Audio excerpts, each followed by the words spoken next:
جو لوگ اللہ پر ایمان لائیں کہیں کہ ہمارا رب اللہ ہے، پھر اس پر جم جائیں، ان پر فرشتوں کا نزول ہوتا ہے، نہ کوئی غم کرو نہ خوف، خوشیاں مناؤ جنت کی جس کا تم سے وعدہ کیا گیا تھا۔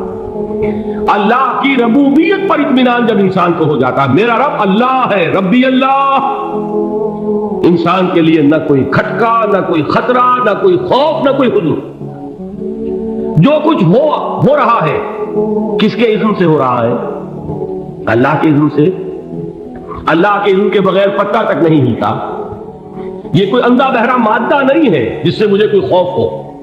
اندھا بھینسا چلا رہا ہو اس سے تو ڈرنے کا ہر انسان کو ڈرنا چاہیے، نہ معلوم کس کو ٹکر مار دے، لیکن نہیں، اس کائنات کو چلانے والا ایک سمیع و بصیر خدا ہے۔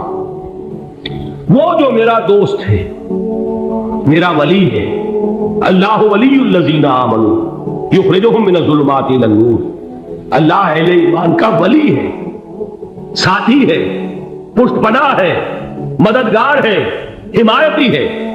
بتائیے جسے یقین ہو جائے کہ اللہ میرا مددگار، اللہ میرا محافظ، اللہ میرا پشت پناہ، اللہ میرا حمایتی، اس کے لیے کوئی خوف ہوگا؟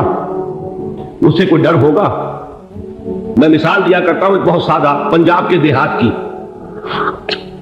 تو بڑا چودھری ہے اور کوئی غریب کسان ہے، اس غریب کسان کے جانوروں کو ہر وقت اندیشہ ہوگا چوری کا، کوئی میری بھینس کھول کر نہ لے جائے، کوئی میرا بیل کھول کر نہ لے جائے۔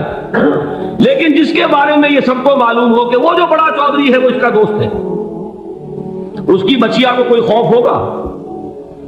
اس کی بھینس پر کوئی ہاتھ ڈالے گا؟ اسے کوئی اندیشہ ہوگا؟ نہیں۔ کیوں؟ کہ وہ بڑا چودھری، بڑا اس کا یہاں کا سردار، جاگیردار، سب کو معلوم ہے وہ میرا دوست ہے، کوئی میرے خلاف اقدام نہیں کر سکتا۔ اس دنیا میں یہ چھوٹی سی بات اگر آپ کے دلی اطمینان اور سکون کا باعث بن سکتی ہے تو ذرا تصور کیجئے۔ میں لفظ تصور استعمال کروں گا صرف اس لیے کہ اس کا ہم جس کو کہتے ہیں ادراک اور شعور کر نہیں سکتے، اگر کے ساتھ کر سکتے۔ اگر یقین ہو کہ اللہ میرا مددگار اور یقین ہو کہ اللہ ہر آن میرے ساتھ ہے، پھر کوئی خوف؟ کس کا خوف؟ کوئی شے اللہ سے بالاتر ہے؟ کوئی قوت اس سے زیادہ طاقتور ہے؟ کوئی اس کے ارادے کو بدلنے والا ہے؟ کوئی اس کی مشیت کے آڑے آنے والا ہے؟ یہی بات ہے جو حضور نے فرمائی۔ یہ ایمان کا حاصل ہے لب لباب، کہ دیکھو اچھی طرح اس بات کو ذہن نشین کر لو، اگر تمام انسان مل کر تمہیں کوئی نقصان پہنچانا چاہے نہیں پہنچا سکتے، مگر جو کچھ اللہ نے لکھ دیا ہو، اور تمام انسان مل کر تمہیں کوئی نفع پہنچانا چاہے نہیں پہنچا سکتے، مگر وہ شے جو اللہ نے طے کر دی۔ آپ پھر میں کہوں گا ذرا تاریخ کیجئے، اسے فرض کیجئے، اسے سوچئے، اگر اس حدیث پر ہمارا دل ٹھکا ہوا ہو تو کسی سے ڈر ہوگا؟ یہ مجھے نقصان نہ پہنچا دے، یہ میری رپورٹ خراب نہ کر دے، یہ میری انکریمنٹ نہ رکوا دے، یہ میرا یہ نہ بگاڑ دے، یہ میرے یہ نقصان نہ پہنچا دے۔ اس کا ڈر، اس کا ڈر، اس کا خوف، اس کی خوشامد، اس کے لیے جا کر طرح طرح سے اپنی عزت نفس کو ذلیل کروانا اس کے سامنے، یہ سب کچھ کیوں کرتا ہے انسان؟ جب سمجھتا ہے کہ اس کے ہاتھ میں میرا کوئی نفع ہے، اس کے ہاتھ میں میرے لیے کوئی ضرر ہے، یہ مجھے کوئی غضب پہنچا سکتا ہے، یہ مجھے کوئی نقصان پہنچا سکتا ہے، یہ میرا کوئی کام بنا سکتا ہے، یہ میری کوئی ضرورت پوری کر سکتا ہے، اسی کا نام شرک ہے۔ جہاں آپ نے یہ سمجھا کہ غیر اللہ کے اندر کوئی طاقت موجود ہے، وہی شرک ہے۔ بتوں سے تجھ کو امید ہے، خدا سے نومیدی، مجھے بتا تو صحیح اور کافری کیا ہے؟ شرک تو یہ جس پر بھی تمہیں یہ خیال ہے، کلمہ ہے یہ کلمہ سوم، لا حول ولا قوت الا باللہ، ذرا اس پر دل کو کبھی اگر آپ تصور کریں، پھر فرض کریں، دل ٹھک جائے اس پر، کوئی طاقت نہیں۔ یہی بات تھی جو شیخ عبد القادر جیلانی رحمۃ اللہ علیہ نے اپنی وصیت میں اپنے بچے سے کہی۔ 11ویں دینے والے ہیں، لیکن حضرت شیخ عبد القادر جیلانی کی وصیت اور تعلیمات کو کتنے لوگ نہیں جانتے ہیں؟ یہ جن مقامات تک پہنچے ہیں وہ کس چیز کی بدولت پہنچے؟ انہوں نے جو پیغام دیا وہ کیا تھا؟ اے میرے بچے، جس طریقے سے قرآن مجید میں حضرت لقمان کی نصیحتیں جو ہے نقل کر دی گئی ہیں، میں یہ عرض کروں گا بالفرض اگر قرآن حضرت عبد القادر جیلانی کے بعد نازل ہوا ہوتا تو شیخ عبد القادر کی یہ نصیحتیں بھی قرآن میں درج ہوتی. اتنی اونچی نصیحتیں ہیں. اے میرے بچے اس حقیقت کو ذہن نشین کر لے, لا فاعل فی الحقیقت ولا مؤثر الا اللہ. اس کائنات میں نہ کوئی فاعل حقیقی ہے نہ مؤثر حقیقی ہے سوائے اللہ. کسی شے میں کوئی تاثیر نہیں اگر اللہ نہ چاہے. آگ جلا نہیں سکتی اگر اللہ نہ چاہے. پانی ڈبو نہیں سکتا اگر اللہ نہ چاہے. زہر ہلاک نہیں کر سکتا اگر اللہ نہ چاہے. کوئی کس فائدہ نہیں پہنچا سکتی اگر اللہ نہ چاہے. تو در در پہ کیوں سر جھکاتے ہو؟ در در پر کیوں جبیسائی کرتے ہو؟ سب کے سامنے کیوں ہاتھ پھیلاتے ہو؟ ایک اللہ سے مانگو, ایک اللہ کے سامنے زمین پر اپنی جبین رکھو. لا فاعل فی الحقیقت ولا مؤثر الا اللہ. نظر آتا ہے ہمیں کہ پانی پیاس بجھا دیتا ہے. پیاس بجھانے کی صلاحیت پانی میں نہیں ہے, اللہ کے اذن سے. کھانا بھوک مٹا دیتا ہے. بھوک مٹانے کی صلاحیت کھانے میں نہیں ہے, اذن رب میں. دیکھیے یہی یقین تھا. حضرت موسیٰ علیہ السلام کا واقعہ یاد کیجئے. سامنے سمندر آ گیا, قوم دیکھتی ہے پیچھے کہ گرد و غبار کا طوفان ہے. معلوم ہوا کہ فرعون اپنے لشکر سمیت آ گیا. لشکر جب چلتا تھا تیز رفتاری کے ساتھ تو گرد و غبار کا جو طوفان اٹھتا تھا اس کا تصور کیجیے. اور لمحہ بلمحہ وہ قریب آ رہا ہے. پوری قوم نے کیا کہا؟ اے موسیٰ انا لمدرکون, اے موسیٰ ہم کو پکڑے گئے. قرآن مجید نے تو یہاں وہ باتیں نہیں لکھی ہے, لیکن تورات میں یہ درج ہے کہ بنی اسرائیل جھگڑنے لگے, دست و گریبان ہو گئے موسیٰ کے ساتھ. موسیٰ نے یہاں فرمایا لا کر, اس سے تو ہم ہی بہتر تھے. وہاں کھانے کو ملتا تھا, زندگی تو تھی, بیگار ہم کر رہے تھے, موت تو نہیں تھی. اب جو کچھ ہوگا اس کا تصور کرو, جس طریقے سے ہمارے ٹکڑے اڑائے جائیں گے. تو لڑ رہے ہیں حضرت موسیٰ علیہ السلام سے. یہ تورات کی تفصیل ہے. قرآن میں صرف اتنا آیا ہے, پریشان ہو کر انہوں نے کہا انا لمدرکون, موسیٰ ہم کو پکڑے گئے. اس وقت موسیٰ کا جواب کیا ہے؟ کلا ان معی ربی سیہدین. نہیں, میرے ساتھ میرا رب ہے, وہ راستہ دے گا. بتائیے کہاں راستہ نظر آ رہا ہے؟ یہ ہے ایمان بالغیب. راستہ نظر نہ آئے تب اللہ پر یقین ایمان ہے. جیب میں پیسے ہو تب دل کو اطمینان ہے. تو ایمان کس پر ہوا؟ پیسے پر, اللہ پر نہیں. جب وسائل و ذرائع نہ ہو اور پھر یقین ہو کہ اللہ مسبب الاسباب ہے, وہ اسباب کا پابند نہیں ہے, وہ اسباب کا محتاج نہیں ہے, اسباب اس کے محتاج ہے. اگر یہ یقین ہے تو اللہ پر ایمان ہے. یہ نہیں ہے تو تمہارا ایمان اسباب پر ہے, وسائل پر ہے, ذرائع پر ہے, مادیات پر ہے, اللہ پر نہیں. اس وقت کہاں راستہ تھا؟ وہ راستہ تھا سمندر ہے اور ادھر سے لشکر آ گیا ہے. کلا ان معی ربی سیہدین. اب دیکھیے ایمان کہہ دینا آسان ہے, ہوا معکم اینما کنتم, جہاں کہیں بھی تم ہوتے ہو اللہ تمہارے ساتھ ہوتا ہے. لیکن اس کا یقین قائم ہو جائے تو زمین و آسمان کا فرق واقع ہو جائے. یہی بات ہوئی حضور کے ساتھ.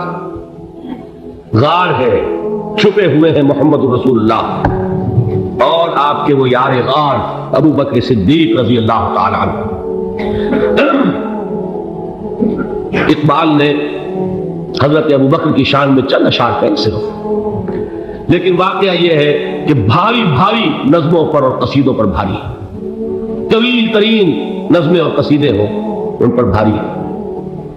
ہمتیں ابو بکر کی ہمت جو ہے, کشت ملت را جو اب, جیسے بارش سے کھیتی اپجتی ہے, ابو بکر کی ہمت اور عظیمت اس امت کو اسی طرح سینچنے والی ہے. ثانیے اسلام و غار و بدر و قب, وہ دوسرے تھے اسلام میں, دوسرے. پہلے کون تھے؟ انا اول المومنین, حضور فرماتے ہیں سب سے پہلا ایمان لانے والا میں. دوسرے ابو بکر.